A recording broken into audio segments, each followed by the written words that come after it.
Oi, eu sou o Vitor Neves e esse é o Verdade Fora Tênis. E hoje a gente não tem nada a ver, isso aqui que a gente tá falando nada a ver, mas a gente não pode perder uma oportunidade de dizer Fora Tênis. Até tem a ver.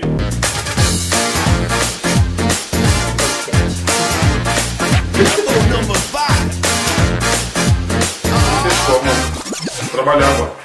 A gente hoje vai falar sobre o documentário A Filha da Índia, que tem disponível no Netflix. Esse canal tá sendo patrocinado pelo Netflix. Paga nós, Netflix! Chama a vinheta, moço.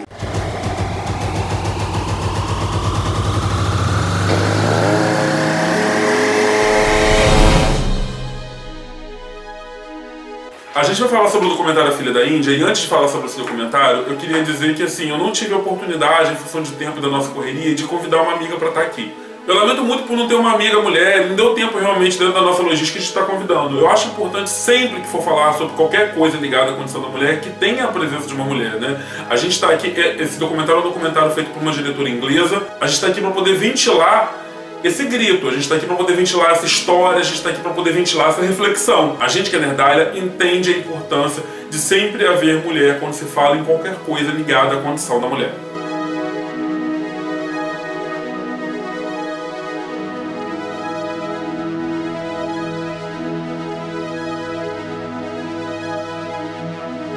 No dia 16 de dezembro de 2012, uma menina foi estuprada em um ônibus num estupro coletivo com 5 rapazes na Índia. Um deles era menor de idade.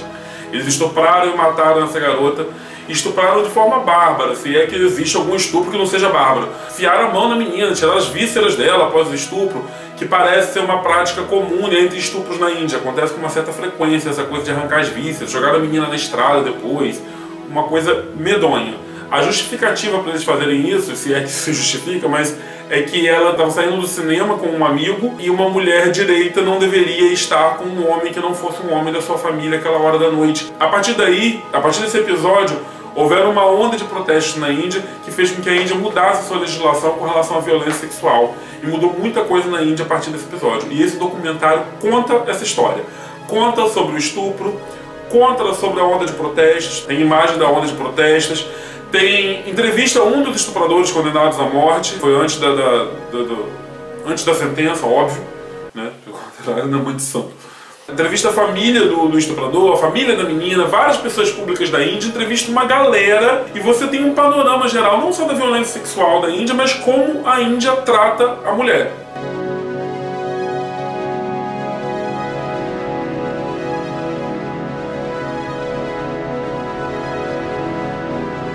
A lei ampliou a definição de estupro na Índia, endureceu com as penas, modificou mesmo a história. Foi uma morte que não foi em vão. A partir dessa morte, coisas aconteceram naquele país. Entre o ano de 2012 e o ano de 2014, o número de denúncias por estupro na Índia aumentou de 26 para 35 mil após a reformulação da lei. E ainda dizem que isso é um número muito inferior ao que realmente acontece.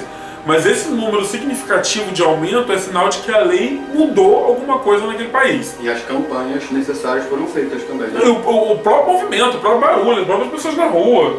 Em média, em torno de 28% das denúncias feitas no país resultam em punição para os responsáveis. Ou seja, né, 72, por algum motivo ou por outro, acabam permanecendo impunes.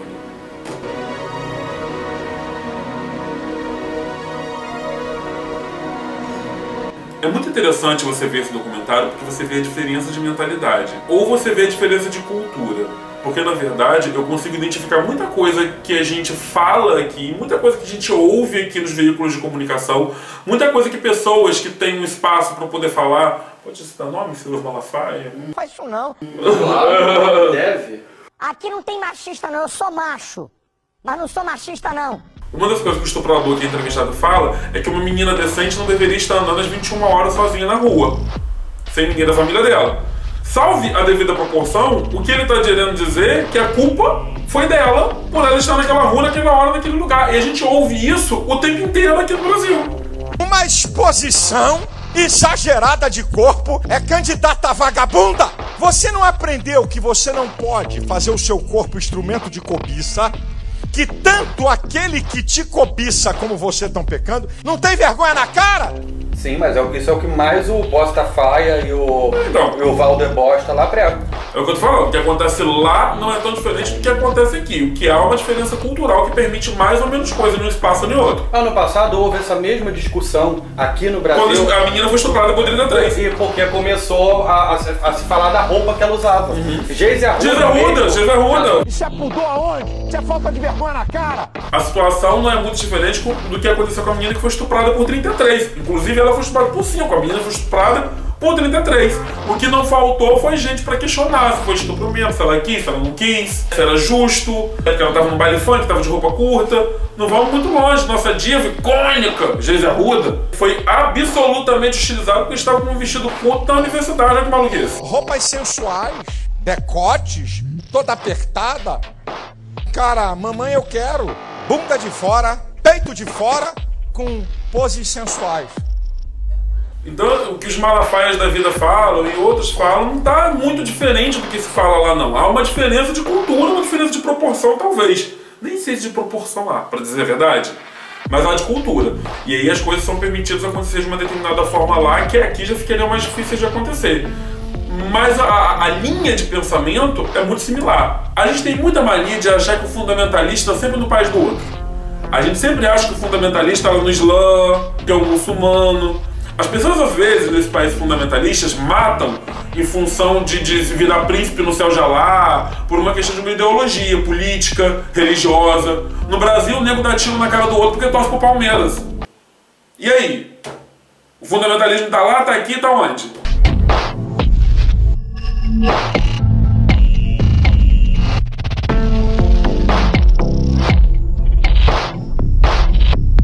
Você consegue entender a lógica disso ter acontecido, dessa diferença cultural, quando eles vão mostrando outros aspectos. Tem até, inclusive, algumas pessoas que defendem a não pena de morte dos rapazes. O governo da Índia penalizou eles com pena de morte porque entendeu que eles tinham que dar essa resposta pública.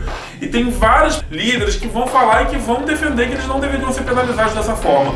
A mulher dele, do cara, dá entrevista e ela fala chorando que ela estava andando sozinha pela rua e aconteceu o que aconteceu, agora vão matar o marido dela e ela que vai ter que andar sozinha pela rua. Mentira. Ela fala. Jot, a indiana que foi estuprada, antes de morrer, com sentimento de culpa, pediu perdão aos pais. आखिरी बार जब हम उसको हॉस्पिटल में मिले, उसने हाथ में हमारा हाथ में चुमा और बोला कि सॉरी मम्मी, हमने आपको बहुत तकलीफ दिया, I am sorry. Dentro dessa lógica da questão cultural, eles explicam que na Índia, uma família miserável, faminta, por exemplo, se a mãe tem um pedaço de pão e tem 2 filhos homens e uma filha mulher com fome, ela divide o pão entre os meninos e não alimenta a menina. A menina fica quando dá, quando sobra. E esse é o lugar da mulher da Índia. E aí eu até entendo essa coisa de que o que se penalizou ali foi a figura do homem médio indiano. E talvez por isso tantas pessoas entraram em defesa. Foram empáticas, porque entenderam que aquilo ali é aquilo mesmo. Esse é um homem médio indiano que precisa ser desconstruído, para além da penalização daqueles jovens. Pessoal, A Filha da Índia é um documentário de 2015. Ele não é original da Netflix, mas você encontra ele no Netflix. Acho que vale muito a pena. Eu acho que muitas pessoas que assistiram esse vídeo agora, que porventura não viram esse documentário, vão ficar curiosas para ver. Eu acho que vale a pena você assistir, sim. Eu acho que ele leva mais ou menos 1h30, ele não é muito longo. E vale principalmente a gente tentar se enxergar naquela história e tentar enxergar onde a gente pode chegar. Tá certo? Eu sou o Guido Neves, esse é o Nerdalhas. Eu peço para que você se inscreva no canal, dá uma curtida, badala o sino e até o próximo vídeo.